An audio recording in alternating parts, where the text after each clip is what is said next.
Thank you for staying with us on the morning edition for this July 31st. We are moving now to regional news as the Guyana Court of Appeal on Thursday unanimously dismissed an appeal challenging the legality of the recount order which preceded the recount of the votes cast during the March 2nd general and regional elections in Guyana. The court also ruled that Chief Elections Officer Keith Lowenfield is subject to the directions of the Guyana Elections Commission, and we are joined by Sanjeev Datadin, who is an attorney at law for the PPPC and also a candidate. Good morning, sir. Morning, Mr. Datadin.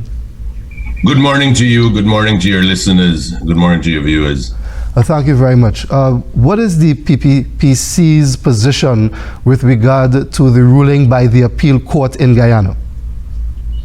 Well, we welcome the ruling. The ruling was clear. There is no doubt this has been the use of litigation by the APNU coalition has been essentially to delay and frustrate the process of a declaration of the winner. We all know, the whole country knows, and I think the whole Caribbean knows, what are the results because the recount was publicly done. In these proceedings, the Chief Justice in the High Court ruled that the applications were hopelessly flawed, had no prospect of succeeding. They nevertheless appealed that. The Court of Appeal, 3 judges in a unanimous decision, said that the proceedings were frivolous, vexatious, and an abuse of process. The matters are res judicata. That means, as you would know, that these matters have been decided already by the court. And the issues raised in these proceedings, as we have been contending in court, have been raised and determined by the Caribbean Court of Justice already. Exactly what you said earlier, that Mr. Lowenfield is under the direction and control of the Commission. He does not have a discretion that is absolute to himself, and that the recount is valid. These matters have been determined in Ulita Moore and Eslyn David. And this is the third proceeding. As you're making that point, I'm just wondering, would there be any other legal proceedings to be expected, or was the ruling by the Court of Appeal in Guyana the final decision to be made with this issue? Well, in theory, an appeal to the Caribbean Court of Justice exists. Should they choose to pursue an appeal to the Caribbean Court of Justice, they have the right, I guess, to do so. Whether they would get leave to appeal from the Caribbean Court of Justice, and whether the Caribbean Court of Justice will go back over a decision that they gave a mere 2 weeks and 4 days, 2 weeks and 3 days ago. I don't see that the court will be willing to grant leave in those circumstances. This is a blatant abuse. The circumstances that we are facing here, it's the same issues being brought to the court time and again. The court has on seven different courts, the High Court, the Court of Appeal, and the Caribbean Court of Justice, have pronounced over 3 different matters. Eslyn David, Ulita Moore, and this one, Jones, have pronounced on these matters. They're exhausted. There is no need for further litigation.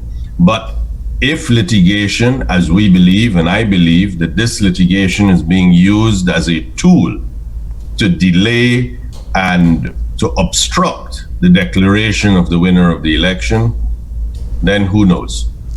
Is the unique circumstance in Guyana in this matter centered around the fact that, from my best understanding of it, that the Constitution in Guyana specifically states that only the Guyana Elections Commission can declare a winner, and that is at the center of this issue, the interpretation of that, according to both the PPPC and the APNU-AFC coalition? No, I don't think that part is really disputed. Only the Guyana Elections Commission can declare a winner. That is true. I think what has happened is this. The chairman of the Elections Commission, by our Constitution, must receive a report of the vote count from the Chief Elections Officer. Now, the vote count, which was done as far back as March, right after the elections, were found to be flawed.